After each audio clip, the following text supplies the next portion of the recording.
Good morning, student. Welcome to e-learning program. In last period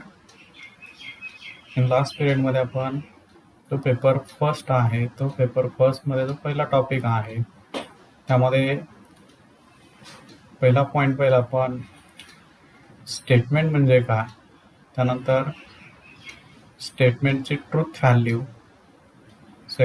third point आपण connectivities, त्यानंतर simple statement, compound statement आणि first त्यामध्ये compound स्टेटमेंटमध्ये conjunction पाहिलं आपण. तर कंजक्शनचा ट्रूथ टेबल व्यवस्थित पाठ करायचा. आता पुढचं जे सेकंड आहे तर disjunction.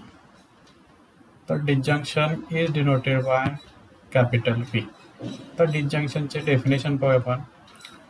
If P and Q are two simple statements, then their disjunction is P or Q, and we can return as P disjunction Q.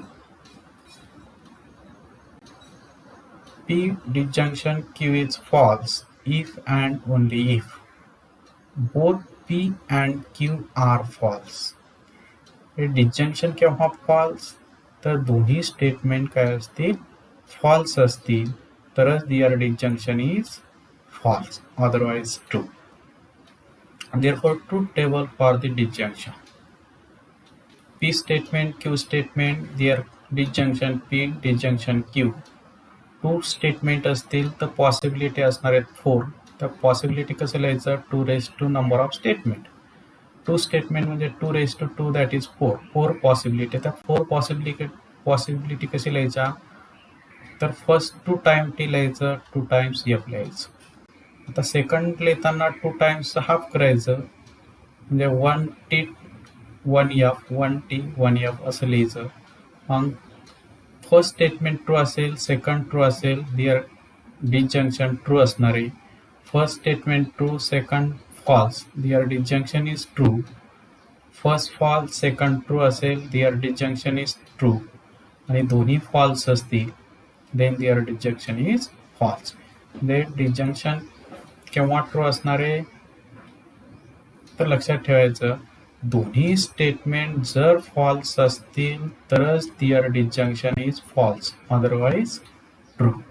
आणि आपण कंजक्शन मध्ये पाहिलं दोन्ही स्टेटमेंट ट्रू असतील तरच their conjunction is true, otherwise false. परंतु disjunction मध्ये काय आहे, दोन्ही स्टेटमेंट जर फॉल्स असतील तरच दिअर डिसजंक्शन फॉल्स असणार आहे, अदरवाइज काय असणार आहे, ट्रू असणार आहे. त्यानंतर थर्ड नंबर कंडिशनल किंवा इम्प्लिकेशन, त्याला डिनोट बाय ॲरो. आता statement if P and Q are two simple statements, then compound statement if P then Q. सुरुवातीला if, त्यानंतर P statement, then word, then Q statement is called conditional किंवा or implication, and we can return as P implication Q किंवा P conditional Q or P conditional Q किंवा implication, and it is read as P implies Q. Therefore, truth table for conditional: P statement, Q statement, and their conditional implication P implies Q. Therefore, first P statement true असेल, second statement true असेल, true, their implication is true. First statement true असेल, second false असेल, their conditional is false. First statement false असेल, second true असेल, their conditional is true. First statement false असेल, second false असेल, their conditional is true. म्हणजे conditional केव्हा true असणार आहे, तर फर्स्ट स्टेटमेंट ट्रू असेल आणि सेकंड जर फॉल्स असेल तरच फॉल्स, अदरवाइज ट्रू. तर लक्षात ठेवायचं कंडिशनलचा टेबल लक्षात ठेवताना काय करायचं, पहिली स्टेटमेंट ट्रू असेल आणि सेकंड स्टेटमेंट जर फॉल्स असेल तरच त्यांचं कंडिशनल फॉल्स असणार आहे, अदरवाईज ट्रू.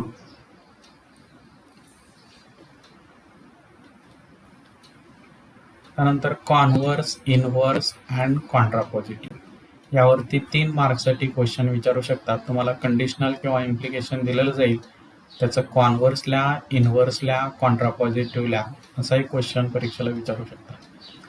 दाखवा. Number 1, if P implies Q is an implication, then the implication Q implies P is called its converse. P implies Q is an implication असेल, then the implication Q implies P याला म्हणायचं it's converse. त्यानंतर if P implies Q is an implication, then implication negation P implies negation Q is called its inverse. आणि third number, if P implies Q is an implication, then the implication negation Q implies negation P is called its contrapositive. म्हणजे P implies Q दिलेला असेल तर त्याची converse काय असणार आहे, Q implies P. Inverse असणार आहे negation P implies negation Q, आणि कॉन्ट्रापॉझिटिव्ह असणार आहे negation Q implies negation P.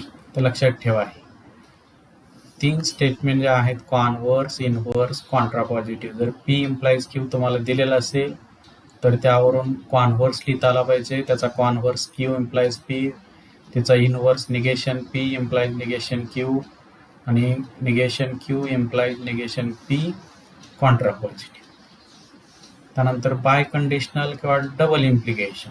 Fourth number, if P and Q are two simple statements, then the compound statement P if and only if त्यानंतर Q is called the biconditional. We can written as P double implies Q or P double implies Q. Truth table, P statement, Q statement आणि P double implies Q.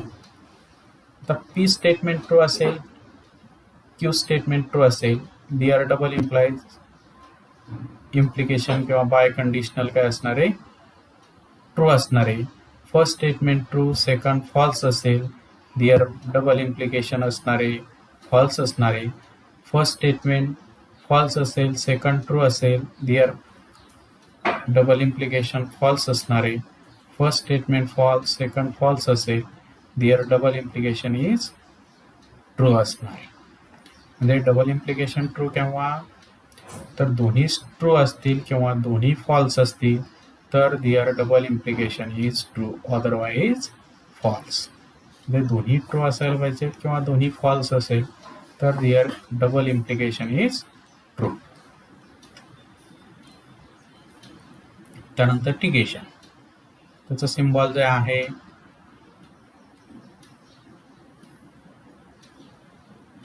statement. If P is a simple statement, then its negation is not P, and we can return as negation P.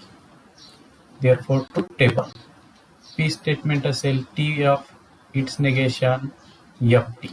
जर T असेल तर त्याचं negation F लिहायचं, F असेल तर T लिहायचं. तर अशा 5 स्टेटमेंट आहेत. 5 स्टेटमेंटचं ट्रूथ टेबल जे आहे ते व्यवस्थित लक्षात ठेवा. म्हणजे पहिलं आपण पाहिलं कंजक्शन. काय सांगता, कंजक्शन काय सांगतं, तर दोन्ही स्टेटमेंट जर ट्रू असतील तरच दिअर कंजक्शन इज ट्रू. आणि डिसजंक्शन काय सांगतं, दोन्ही स्टेटमेंट जर फॉल्स असतील तरच डिसजंक्शन फॉल्स, अदरवाईज ट्रू.